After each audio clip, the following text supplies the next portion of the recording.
monde, bienvenue au Balado Vivre avec Steph et Fanny. Allô Steph? Allô Fanny. Évidemment pour la Fondation Vivere. Et grâce à la générosité de Nous TV, nous avons maintenant un balado d'une heure. Alors on est super contente parce que des fois, il fallait se limiter, puis oui, on aimait moins ça. On aimait moins ça. Alors, puis, quand on est dans l'élan, de le couper en deux. Oui. On a passé le test de la demi-heure. Oui. Et ils nous ont autorisé une heure. Alors, on est vraiment contents. Et là, pour ceux qui nous regardent, verront, et je le dis, je décris les lieux pour ceux qui ne font que nous écouter. En fait, nous sommes deux aujourd'hui parce que mon invité, en fait, c'est toi, Stéphanie. Eh oui.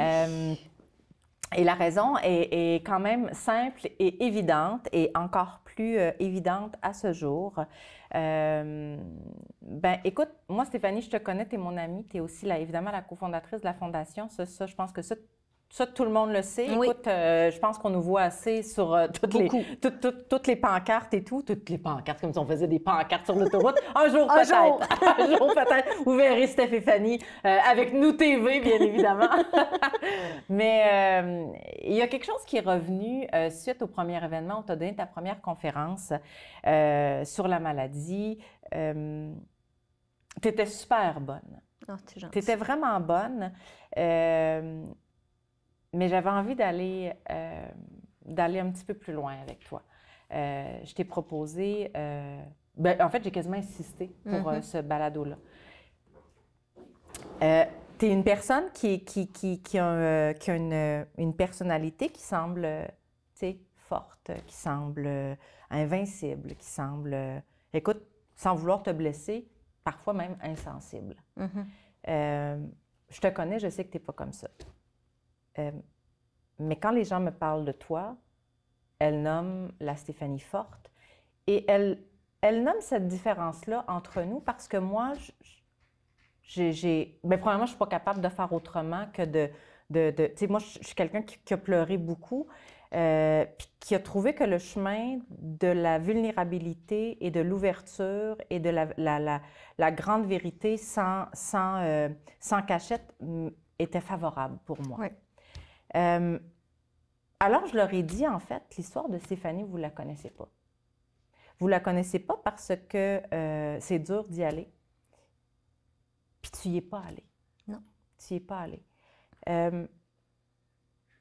On a fait, on va le dire, là, en fait, on a fait un premier essai de balado d'une demi-heure, puis on a demandé à nous de le prolonger. De le prolonger. Parce que, en fait, je l'ai dit, tu es arrivé chez nous et j'ai entendu le balado de l'histoire de Stéphanie Donato, mais on était à mon îlot de cuisine. Fait que c'était un petit peu moins propice au partage. Oui. Les deux, on est dans la Fondation pour la même raison. Oui. En fait, tu as traversé des épreuves, puis aujourd'hui, tu veux partager ton expérience et tu veux tendre la main à d'autres femmes qui ont souffert, qui souffrent et qui souffriront, ou à leurs proches. Stéphanie, les troubles alimentaires, la maladie, la sclérose en plaques, ça fait partie de ta vie, ça? Oui, tout à fait. Tu sais, moi, la Fondation, ça m'interpelle. Je le dis souvent, la femme d'affaires qui réussit, qui arrive chez elle, puis qui est toute seule, là, puis qui a l'impression de survivre au lieu de vivre, puis pourtant, aux yeux de tout le monde,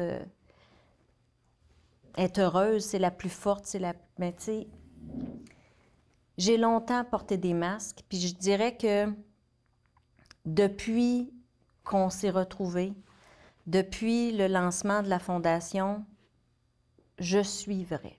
Je suis dans la vérité. J'étais pas artificielle ou quoi que ce soit, mais j'étais comme toujours un peu boostée, tu sais, les rallonges, les faux ongles, les push-up bras. Tu sais, c'était jamais la vraie version de moi-même. C'était... Mais pourquoi tu faisais ça? Et c'est là que tu te rends compte que ça part de très loin. Je suis une Italienne. Mon père est un Italien pur. Les femmes ne sont que des accessoires qui doivent être belles et se taire. C'est ça, les Italiens? Mon père était ça. OK. Mon père était ça. Mon père était méchant, était Mais qu'avec les filles, là. Parce qu'avec mon frère, c'est parfait. Mais nous, les femmes, on ne vaut rien de plus que ce qu'on sait faire dans la cuisine et dans la chambre à coucher. OK. Donc, il nous a inculqué ça. Donc, à la base, on n'est pas grand-chose et on n'a pas le droit de parler. Et surtout, on n'a pas le droit de se montrer faible. OK. Parce que si tu te montres faible, tu vas te faire détruire. Et se montrer faible, ça se traduit par pleurer, par Par nommer, pleurer, par nommer, par démontrer, par mal paraître. OK. Mal paraître. Donc, toute ma vie, je l'ai vécu comme ça. Et les troubles alimentaires, je les ai vécus parce que quelqu'un que j'apprécie énormément m'a dit un jour que je ressemblais à une grosse vache. Et moi qui avais manqué de nourriture toute ma vie parce qu'on n'avait pas d'argent, je commençais à travailler, 15, 16 ans, j'ai enfin de l'argent. Je peux me payer de la nourriture. C'est facile à être maigre. Quand tu manges pas. Quand tu manges pas. Un cube de bouillon de poulet pour 12 tasses d'eau avec du pain dur, là, ça fait pas engraisser grand monde. Mais je veux juste rappeler qu'il y a un commentaire qui t'a fait basculer. Un commentaire qui m'a fait basculer. Faut pas croire que les troubles alimentaires viennent de... Des fois, c'est une chose. Le commentaire venait d'une personne que j'aime. OK, fait que tu l'as cru. Je l'ai cru. OK. Je l'ai cru. Si à ses yeux, j'étais pas belle, j'étais pas belle.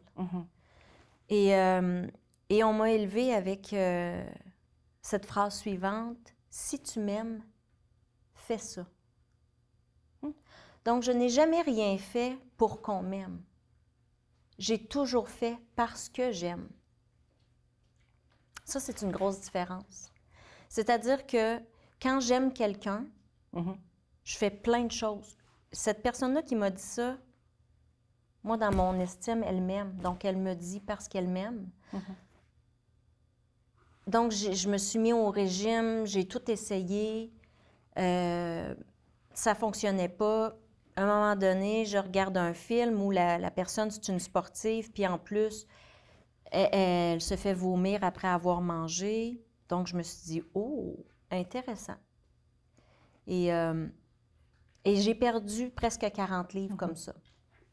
Et au moment où j'ai perdu 40 livres, on a recommencé à me dire que j'étais belle. Et qu'ils étaient fiers de moi. T'avais tes proches? Oui, mes proches. OK. Mes proches. Il faut dire que j'ai jamais eu beaucoup d'amis dans la vie. Pourquoi? Parce que j'avais peur d'être blessée. Puis parce que la seule défense que j'avais lorsqu'on était jeune, c'est se battre. Donc, quand mon père ne se faisait pas son affaire, il nous frappait. Qu'est-ce que tu fais quand c'est ça que tu as vu toute ta vie? C'est ça que tu fais? Ben, quand on m'écœurait à l'école, je frappais. Ah oui, hein? Mais j'avais un visage d'ange. Fait que je disais au professeur, mais voyons comment ça peut être moi. Je suis toute petite. Mais j'avais une rage à l'intérieur de toi. À l'intérieur de moi, parce que ce n'est que ça que je voyais. Quand tu vois ton père frapper ta mère ou lui mettre une arme au visage, puis que tu vois la police arriver, tout ça, que tu vas dans des maisons spécialisées pour les femmes en détresse et tout ça, tu sais, ça marque une enfance et ça faisait de moi la meilleure actrice au monde parce que personne ne le savait. Mais de toute façon, il n'y a pas un enfant qui vient au monde violent. Il n'y a pas un enfant qui vient au monde avec la rage dans le cœur. Non. Fait que, tu sais, c'est important de savoir à la base pourquoi tu étais si enragée, tu sais. C'est vraiment le modèle que tu as eu. C'est le modèle que j'ai eu. De violence, le modèle de domination et tout. C'est ça. Tu sais. Tout se réglait en criant, en frappant, en cassant de la vaisselle. Mais je suppose que tu ne voulais pas être ça, toi, dans la vie? Mais non, je ne voulais pas être ça. Mais quand tu es isolé dans ton milieu, puis que ce n'est que ça que tu vois. Donc, les 17 premières années de ma vie ont été malheureuses. Malheureuses. J'ai eu l'envie d'en finir plus d'une fois. Et c'est l'amour inconditionnel que j'ai pour ma mère, qui est une femme extraordinaire, c'est toujours elle qui nous sauvait, qui nous aidait, qui a toujours été là. C'est d'ailleurs grâce à elle beaucoup que je me suis guérie de mes problèmes alimentaires, parce qu'un jour, elle m'a surprise en train de me faire vomir. Puis elle m'a dit, ma fille, si tu m'aimes, tu peux plus faire ça, tu vas me tuer. C'est un peu de responsabilité sur mon petit dos. Je veux pas tuer ma mère. Et j'ai arrêté. Par amour pour ta mère. Par amour pour ma mère, même pas par amour pour moi. Mais c'est bien que j'allais là, hein? Même pas par amour pour moi. Mais qui vit des troubles alimentaires puis qui se donne assez d'amour? C'est pas se porter violence, c'est de la violence faite à soi-même. C'est une violence que tu as détournée contre toi par rapport à ce que tu étais habitué de subir. Fait que Dieu merci. Bien, tu l'appelles ma vie, en plus, ta mère, elle l'appelle... Tout à fait. Tu as tellement trouvé ça beau quand la première fois, tu l'appelais ma vie, puis je me disais, l'importance de cette femme-là dans ta vie doit être plus grande que grande. Plus grande que grande. Plus grande que nature. Là. Encore aujourd'hui, là, oui. tu fais référence à ta mère. Toujours. Ben oui, c'est ma mère, c'est mon pilier. Cette femme est un roc. Après tout ce qu'elle a vécu, elle a toujours été là pour nous. Et puis, un jour, tu t'en vas de la maison et tu te retrouves seule face à tes démons. Tu es partie à quel âge, la maison? Je suis partie à 19 ans. OK. Par choix? J'ai rencontré mon premier mari. Ah, OK. Mon premier mari qui habitait la région de Disraeli. OK. Et lui, il avait un travail à Thetford, donc on a déménagé. Et ça a été difficile pour moi parce que je perdais tous mes repères. Sa famille était tellement aimante et tellement... je me disais, mais c'est bien bizarre, c'est pas toxique chez eux, personne crie. Alors, ça a commencé à... Tu sais, dans le déclic qui dit, « Ah, c'est pas comme ça dans toutes les familles. Donc, c'est là que j'ai réalisé que j'étais dans un milieu qui était toxique. Oui, parce que tu l'avais pas quand tu es dedans. Hein? Quand tu es dedans, puis j'en parlais pas, puis tu sais, tout le monde disait, elle est toujours de bonne humeur. On m'appelait le petit lapin énergisère. J'étais toujours heureuse, je chantais, je faisais des blagues, je connaissais les répertoires de François Pérusse par cœur, je les disais à tout le monde. Tu sais, j'étais le petit bout en train, puis tout ça. Malgré que j'ai vécu de l'intimidation à l'école, tu sais, je continuais de me dire, ben tu sais, c'est moins pire à l'école qu'à la maison. Fait que... mais seule à la maison, j'ai commencé à être boulimique. De plus en plus. J'étais seule, j'avais de la peine. Mon mari de l'époque était camionneur, n'était pas souvent à la maison. Quand il était à la maison, ça allait pas bien. J'étais pas heureuse. Et la décision de divorcer, ça a été la plus dure chose que j'ai dû dire à ma mère. Ah oui, hein? J'avais tellement peur de la décevoir, tu sais. Donc, je divorce, puis je reste dans cette espèce de reconstruction parce que je m'étais perdue. Je savais pas... Mais qui t'étais? Ben je savais pas qui j'étais. Ben non, tu t'es mariée, t'avais quel âge la première fois? J'avais 25 ans. OK. Quand même, mais tu étais dans un monde quand même isolé. Tu n'avais pas d'amis parce que tu avais peur de toi-même, tu avais peur de tes réactions et tout, tu sais. Puis tu sais, c'était pas... c'était fulgurant, là. Si quelqu'un me trahissait, là, c'était... Ah, ça devait être... Oh oui, là! vraiment, là. Fait il n'y a pas personne qui veut avoir ça comme ami, tu sais. Fait qu'au lieu de me faire dire que j'étais toxique parce que quelque part, je me doutais bien que c'était pas normal. Et puis, les problèmes de santé ont commencé. Et un jour, j'ai paralysé d'un côté. Donc, on m'amène à l'hôpital et on me dit « Ah, c'est du stress. » dis à ton boss que je donne une semaine de vacances. Je dis, voyons, un boss. J'ai pas de boss. J'étais à mon compte. Depuis l'âge de 20 ans, moi, que j'étais à mon compte.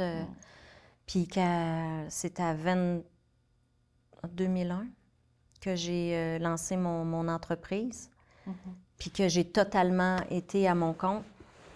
Donc, oui, j'avais du stress parce que ça devient... Mais je me disais, le stress me fait paralyser d'un côté. Donc, je laisse la vie se dérouler comme ça. Et suite à ça, je rencontre Yvon. Mais tu dis, je laisse la vie se dérouler comme ça. T'as mal, t'as paralysé, puis tu continues. Je continue. Ah, t'as pas d'autres épisodes? Non. Okay. Bien, j'ai des épisodes, mais je tu les fais comme ignore. Sérénité, tu les ignores. Je les ignore. OK. Et tu rencontres le grand Yvon, ce grand homme grand Yvon. qui est mari maintenant, qui est ton mari. Qui est mon mari depuis 20 ans. Et toute ma vie, j'ai tout foutu en dessous du tapis. C'est-à-dire que moi, si je le vois pas, ça n'existe pas. Tous mes problèmes, je règle ça en 15 minutes. Bien, justement, moi, je vais t'arrêter tout de suite. Vas-y. Moi, je vais t'arrêter tout de suite parce que je vais aller peut-être là où tu veux pas aller, Stéphanie. Vas-y. Parce que, oui, rapidement, tu tombes dans les troubles alimentaires, dans la sclérose en plaques, dans ton divorce, Un jour, tu passes très vite sur ton rétablissement. Là. J'ai eu la sclérose en plaques, là, finalement, mon corps a lâché, puis là, ci, puis ça. Jusqu'à temps que tu parles d'une espèce de truc qui s'appelle la programmation. Déprogrammation. Puis tu me racontes ça. Puis tu me dis, la déprogrammation, il a fallu que je retourne comme en arrière. Ça te tente-tu d'y aller ou... On va y aller. Parce que la première chose, c'est pas quelqu'un qui t'a traité de grosse. Ou du moins, c'est pas ce qui a en suivi. Et la sclérose en plaques et tout ça, et tout en dessous du tapis. Qu'est-ce qui s'est passé? Le viol. Ton viol. Alors, j'ai 18 ans et je viens à Montréal parce que j'ai fini l'école, la vie est belle, je suis grande et mon frère a un appartement à Montréal, alors je vais passer souvent mes week-ends à Montréal et j'essaye de faire ma femme indépendante. Et une amie d'un ami me présente quelqu'un puis qui me dit « Hey, tu connais pas la ville de Montréal? Ça va me faire plaisir, tu sais, je vais te faire découvrir Montréal. » Fait qu'on se parle 2-3 fois au téléphone et tout ça. Il est super gentil. La personne me dit qu'il est super gentil, puis tout ça. On commence la matinée, on fait le tour de Montréal, ça va bien. On va manger quelque part, ça va bien. La seule chose que j'ai pas pensé, c'est comment retourner à la maison.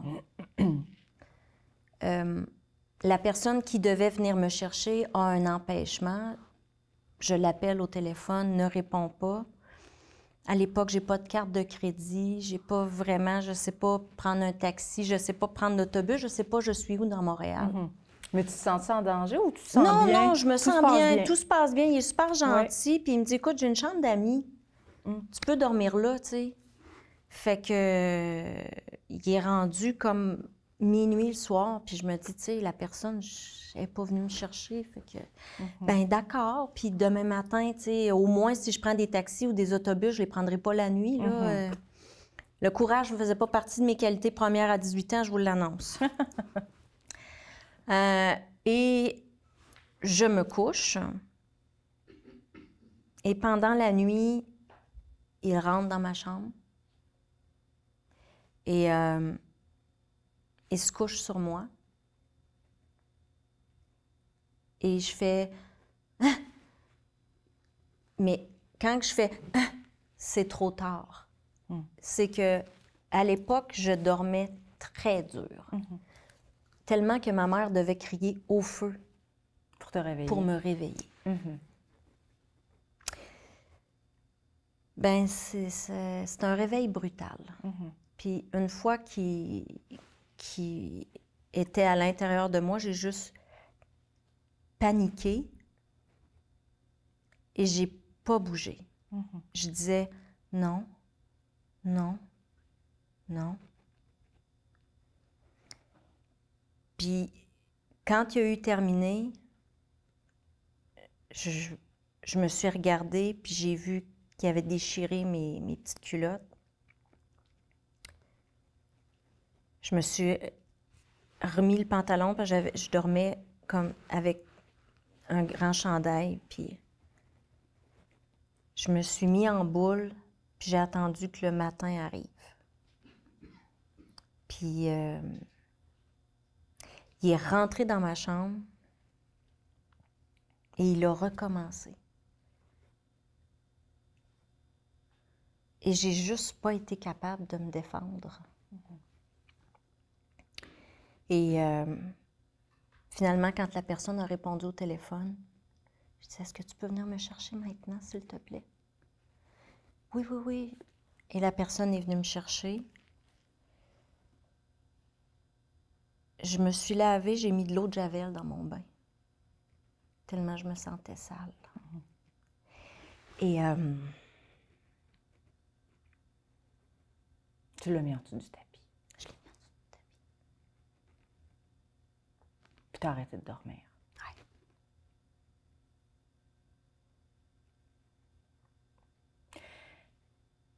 Je pense que c'est comme important d'aller là. Sais-tu quand est-ce que je dors bien? Quand? Le jour. Quand mon mari est là. Quand mes enfants sont là. Quand il y a quelqu'un à la maison qui me surveille pendant que je dors. C'est les moments où, tu sais, tu te réveilles puis tu fais « Ah, ce que c'était bon! » Sinon, dormir la nuit avec... J'ai développé une ouïe qui est épouvantable. J'entends les souris dans le mur. L'hyper... On va dire l'hyper-oui. L'hyper-oui, je suis surhumaine, mais tu sais, l'hyper-vigilance. Oui, l'hyper-vigilance. L'hyper-vigilance est là. Mais est-ce que je me trompe? Tu as pris ton bain dans l'eau de Javel, tu t'es lavé. J'ai dit... Je me suis dit, c'est un mauvais one night. Et tu t'es dit, j'en parlerai pas à personne, Jamais. je vais continuer ma vie. Oui. Si moi, je te disais ça, est-ce que tu me conseillerais de parler à quelqu'un? Est-ce que tu considérais que c'est un... tu comprends ce que je veux dire par rapport à ça? Je comprends, puis honnêtement, je pense que dans l'environnement dans lequel j'étais, au moment où ça s'est passé, je pense que c'est la meilleure chose que j'ai faite. OK. Donc, tu n'as pas de regret? J'ai pas de regret de l'avoir vécu comme ça parce que j'entends trop souvent des histoires de viol où les filles se sont... Tu sais, moi, je me disais, ils viennent scraper 24 heures de ma vie. Je lui donne pas le droit de scraper ma vie. Mais Stéphanie, il l'a entaché. Oui, il l'a entaché. Mais je voulais pas lui donner le pouvoir de le traîner avec moi. Aujourd'hui, demande-moi à quoi il ressemble, demande-moi les odeurs, demande-moi. Je ne le sais pas. Puis au moment de la déprogrammation, il a fallu que je revive tous les moments, les blessures que j'ai eues qui étaient en dessous du tapis. Il a fallu que je les écrive sur papier et que je les revive une à une. Ce viol-là m'a immensément blessée. Et aujourd'hui, j'ai conscience que ça m'a immensément blessée, qu'il m'en reste des séquelles. Mais à l'époque, je vivais juste avec ça, très enfouie, puis je ne savais pas. Mais Stéphanie, au-delà de te blesser, tu ne trouves pas qu'il t'a fermé?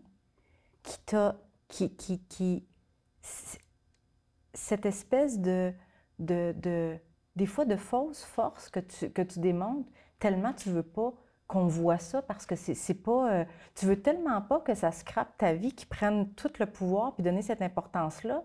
Puis non, je ne donnerai pas d'importance, mais ce que ça a fait sur toi, c'est que ça t'a refermé.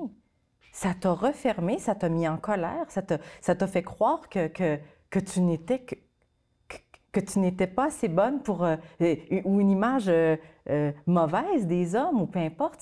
C'est gros ce que ça laisse comme trace. Bien, puis au-delà de ça, c'est que j'étais beaucoup dans l'autoflagellation. Fait que je m'en suis longtemps voulu parce que je me suis pas défendue, parce que j'ai pas crié, parce que je l'ai pas mordu, parce que, tu sais, tu te dis tout le temps, moi, ça peut pas m'arriver, voyons donc, je vais y sacrer 3-4 claques, puis je vais le griffer, puis je vais... Fait qu'est-ce qu'avoir une attitude de super forte, puis je suis une Italienne, puis il n'y a rien qui me dérange, ça, tu penses que ça te protégeait, peut-être? Hein? Peut-être, oui. Peut-être. Ça m'a pas protégée du tout. Mais Stéphanie, c'est parce que tu n'es pas comme ça. Non, je le sais. C'est parce que tu es... Puis je suis vraiment contente qu'à l'âge que tu as, à la moitié de ta vie, tu décides d'enlever ce vieux linge-là. Là. Tu en as un paquet de couches. Tu en as du lourd, puis t'en as, là. Puis je suis contente qu'on se soit retrouvés, qu'on parte la fondation, puis que tu dises sur scène, puis que tu dises aujourd'hui aux gens qui peuvent penser que tu es, oui, insensible, puis que tu penses que... Excusez-moi, j'ai été blessée, puis c'était trop difficile pour moi d'aller là. Fait que du haut de mes talons hauts, j'ai fait des blagues, puis je pensais que tout allait bien, mais aujourd'hui, j'ai envie d'être dans la vérité. Mm. Moi, c'est ça que je veux que les gens connaissent de toi. C'est ça que je veux. Parce que moi, c'est important pour moi parce que c'est signe de maturité émotionnelle, puis c'est signe que tu es une fille qui a tellement souffert. Oh, on parle juste de la sclérose en plaques. Hey, la sclérose en plaques, oui, t'es rétablie. C'est vrai que c'est fantastique. Hein? Mm. C'est vrai que c'est fantastique.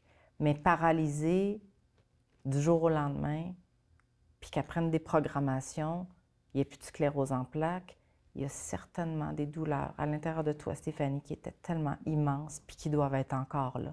Puis que ton réflexe doit être plus fort de te fermer que de t'ouvrir. Hein? Ah, tout à fait, tout à fait. Imagine le défi que ça a été d'avoir des enfants. Moi, là, si on disait un mot de travers, si on disait que « Ah, j'ai pas envie de manger ça », on avait du savon dans la bouche ou bien une claque, un coup de pied, j'ai eu un coup de pied dans le nez. Ça n'a pas de sens. C'était ça.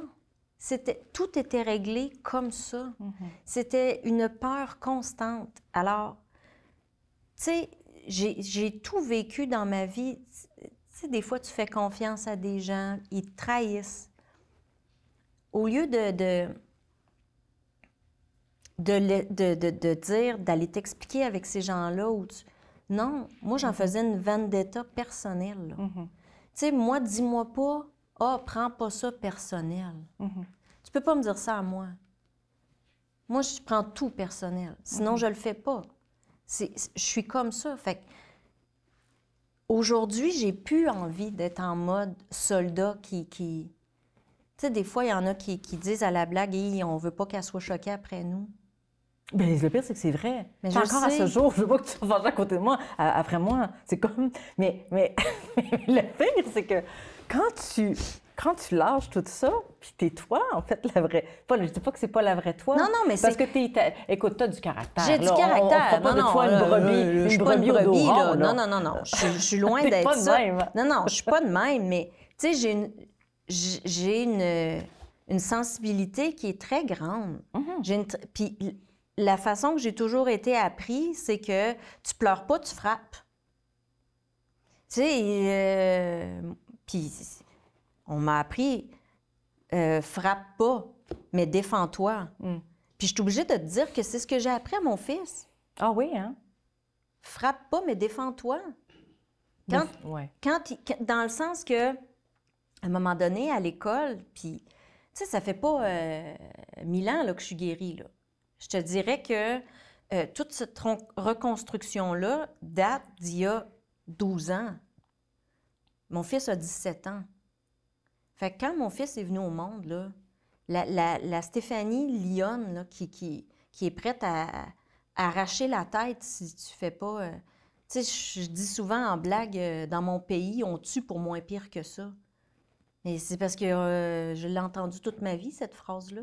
Non, mais toi, Puis- tu penses-tu qu'il y a un lien entre ta peine, ta souffrance, ta frustration? Tu penses qu'il y a un lien avec la sclérose en plaques? C'est tout ça. La sclérose en plaques, là, c'est toi qui se bats contre toi. Mais il faut le dire. Mais c'est toi qui se bats contre toi. C'est ça, la sclérose en plaques. Tu t'auto-manges.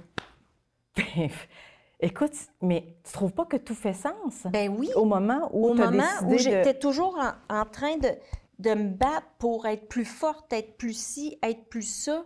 Puis la petite Stéphanie qui a besoin qu'on la berce, qu'on la soigne, qu'on la... Hey, j'acceptais pas que Yvon, quand j'étais paralysée, là, il me prenait, il me mettait dans la douche. J'étais pas capable de fermer les yeux.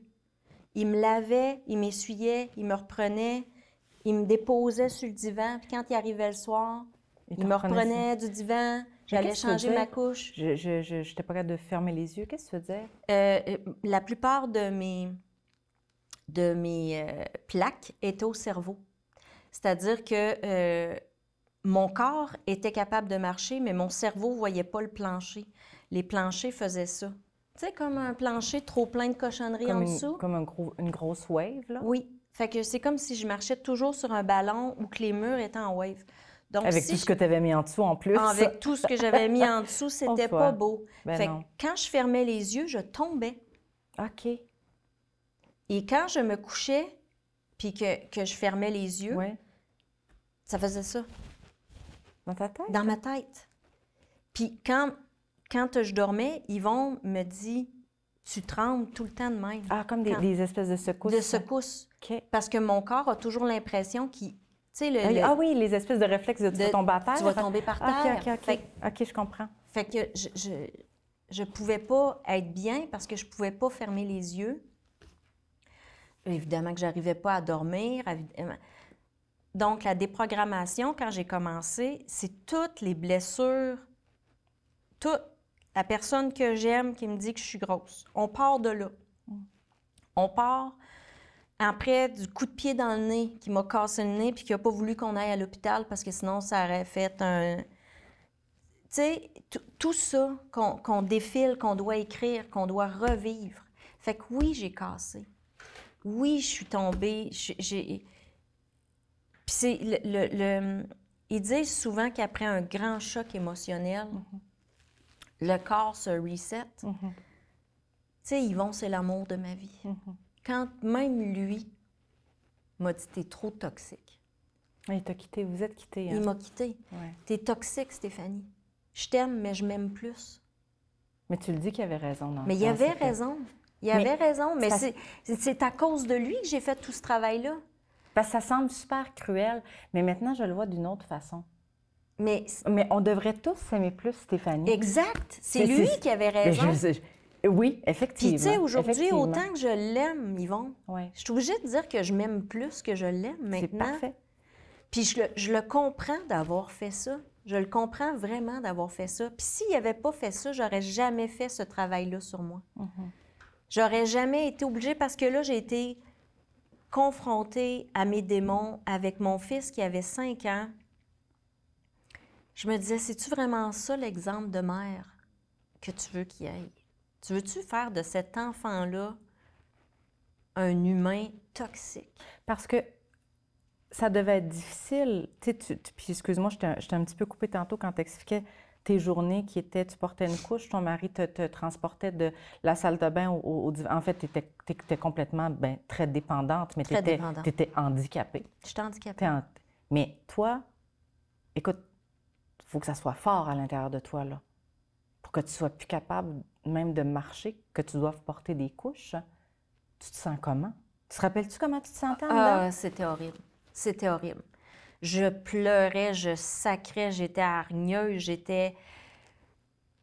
T'étais comme... Comme ça, là. J'étais Après quoi? toute. Après quoi? Après la vie? Après la maladie? Après quoi? Tout le monde. Tout le monde, c'était de la faute de tout le monde. Tout le monde était épais. Tout le monde comprenait pas. Puis moi, c'est pas parce que je suis handicapée que je travaille pas, parce que je continue à travailler, là. Hey, ça tombe bien, je travaille assis.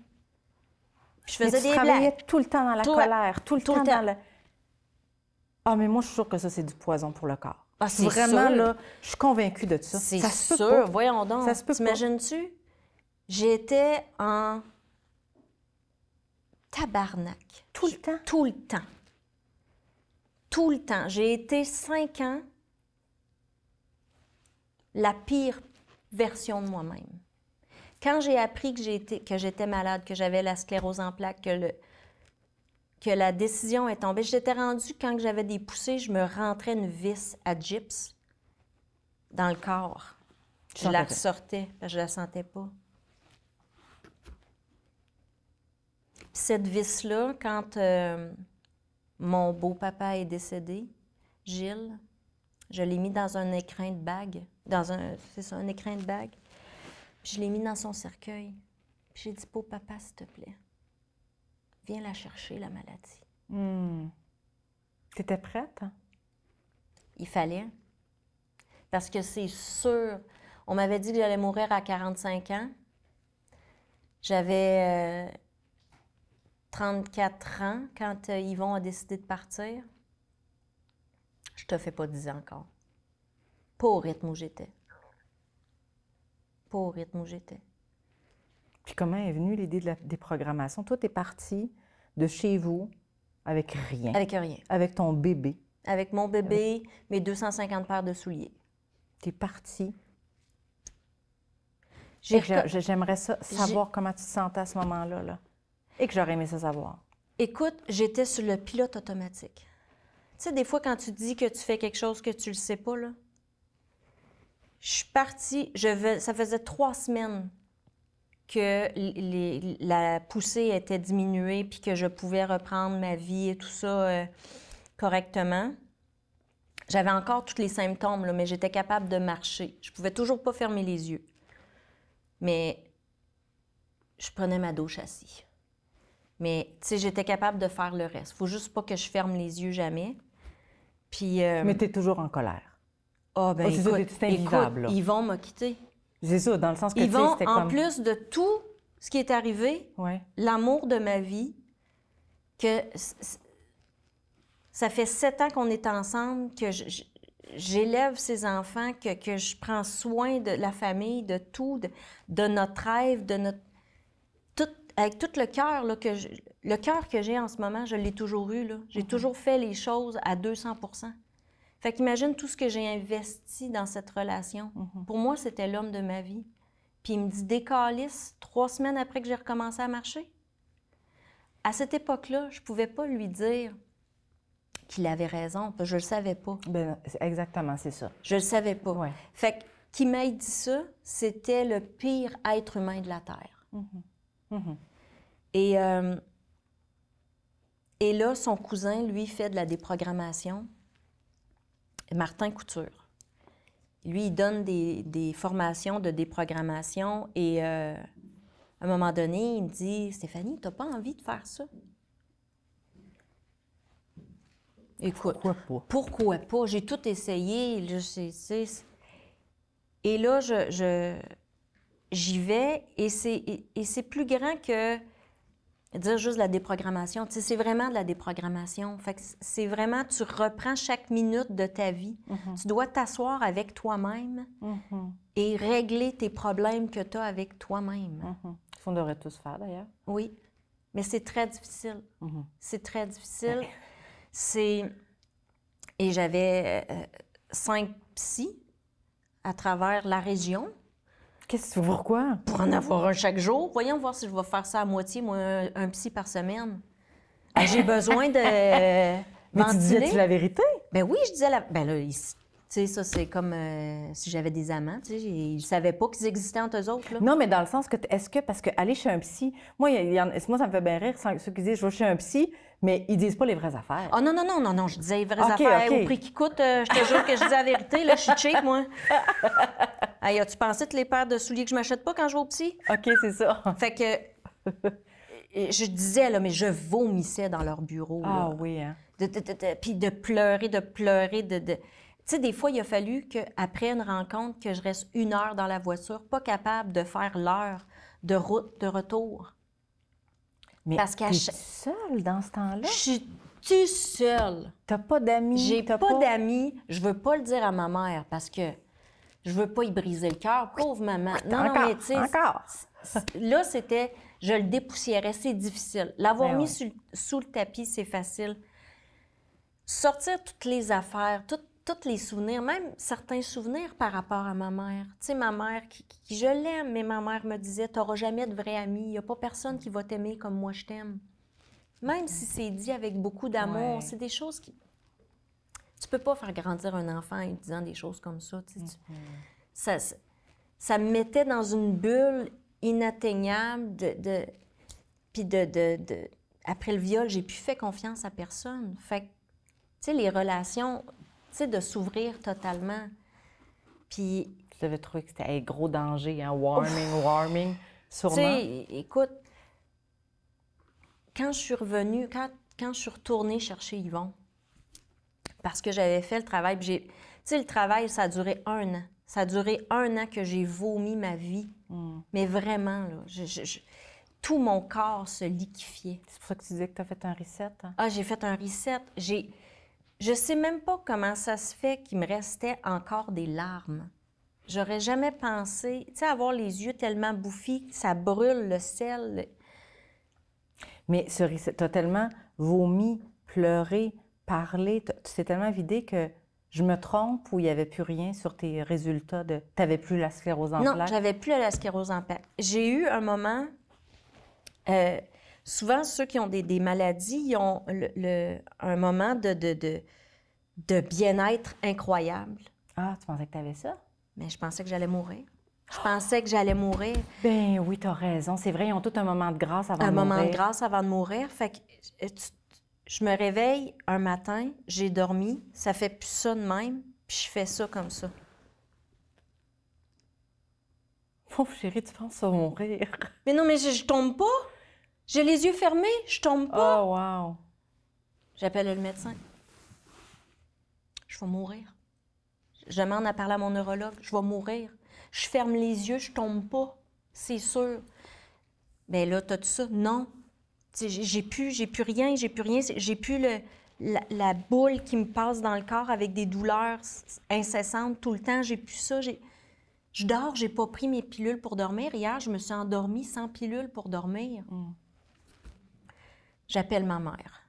Parce que lui, il me donne la rencontre tout de suite, la résonance magnétique.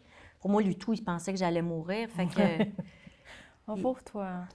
Puis là, la résonance, elle a été longue. Et j'avais mal dans le dos comme j'avais jamais eu mal, malgré que j'avais eu 3 ponctions lombaires sans avoir été gelée.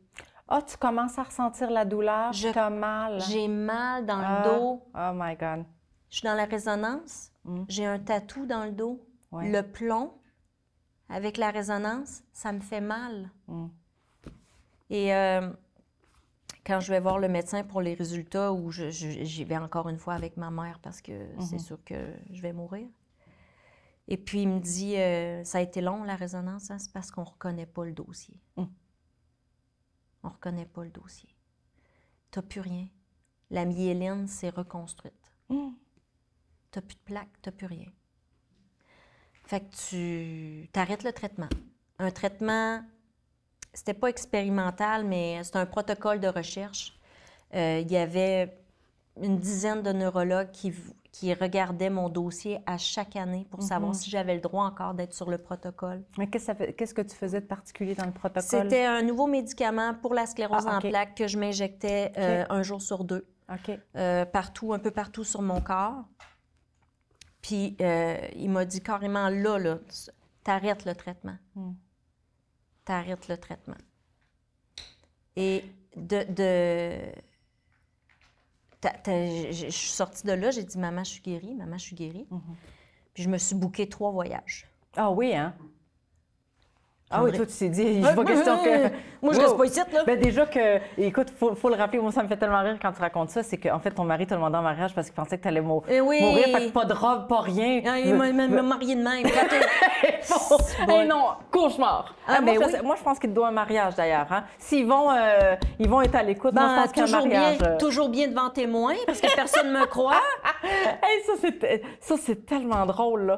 Écoute, il était tellement sûr que j'allais mourir qu'à mon... Tu sais, 3 semaines avant mon anniversaire, on m'apprend que j'ai la sclérose en plaques puis que je vais mourir. Il me fait un voyage en Europe. Oui. Fait qu'il m'a fait faire toute la Côte d'Azur puis l'Italie, tu sais, parce que lui, c'était notre dernier voyage, là. Puis il est rendu à Florence, bien, il me demande en mariage. Il était sûr que j'allais mourir. Lui, il se disait, au pire, là, 15 ans, c'est fini, là.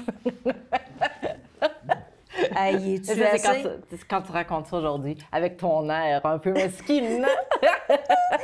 Mais... En fait, tu te considères-tu heureuse aujourd'hui? Parce qu'il ne faut pas non plus penser que ceux qui ont la sclérose en plaques, que ça se guérit par miracle. Non, en fait, on préfère dire que tu es en rémission. Je suis en rémission. Je suis en rémission. Oui. Ça fait 12 ans maintenant, je suis en rémission. Il n'y a toujours rien de réapparu. Je touche du bois. Mais mon corps continue à parler. Mon corps, le mal a dit. Le mal m'a beaucoup parlé, je ne l'écoutais pas. Aujourd'hui, dès qu'il y a quelque chose aussi banal qu'un mal de tête, selon l'endroit où j'ai mal à la tête, je retourne dans ma déprogrammation. Je vais lire. Qu'est-ce qui me travaille? C'est un travail de chaque jour, de se dire, attends un peu, là, mon corps m'envoie des signes. Lui, il sait qu'est-ce qui ne fonctionne pas. Et le mental est ce qui dirige tout. Fait que, tu sais, de s'en faire avec des petites choses, de ne pas en parler, malheureusement, ça nous fait des bébites dans le corps. C'est ça, tu ne conseillerais pas ça à quelqu'un? Ah non. Le foutre en dessous du tapis, c'est la pire chose qu'il y a. À la limite, si vous voulez vous mettre un masque devant les gens en qui vous n'avez pas confiance, c'est une chose. Puis, tu sais, on a parlé avec Ingrid du pardon. Tu sais, moi, mon père, la sclérose en plaques part beaucoup des problèmes que j'ai eus avec mon père. Puis j'ai réglé ça avant qu'il parte, qu'il décède. Mais je pense pas que j'y ai vraiment pardonné, tu sais, dans le sens que j'y ai pardonné en sachant qu'il ne reviendrait plus. C'est ça. Mais tu sais, puis Ingrid Vallès, justement, le disait, c'est impardonnable. On ne peut pas pardonner l'impardonnable. Exact. Arrêtons de dire que pour guérir, il faut pardonner. Tu sais, puis souvent, je disais, je pardonne, mais j'oublie pas. Tu sais, des trucs comme ça. Regarde, aujourd'hui, je vis ma vie dans la vérité. Je fais beaucoup le ménage et rapidement des personnes qui sont pas vraies, qui sont pas sincères avec moi, qui sont pas... Tu sais, j'en veux plus de ça. J'en veux plus de ça. Je suis bien. Tu sais, aujourd'hui, je suis vraiment bien. Dans la fondation, ça me nourrit, c'est incroyable.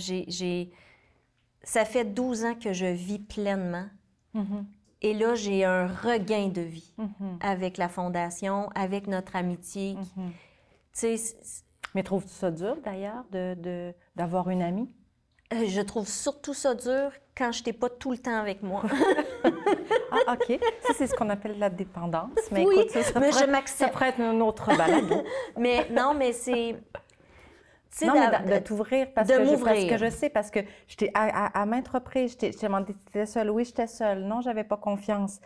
Tu sais, j'aurais envie de te demander, tu sais, pourquoi moi? Mais en même temps, ça sera un autre balado, ça aussi.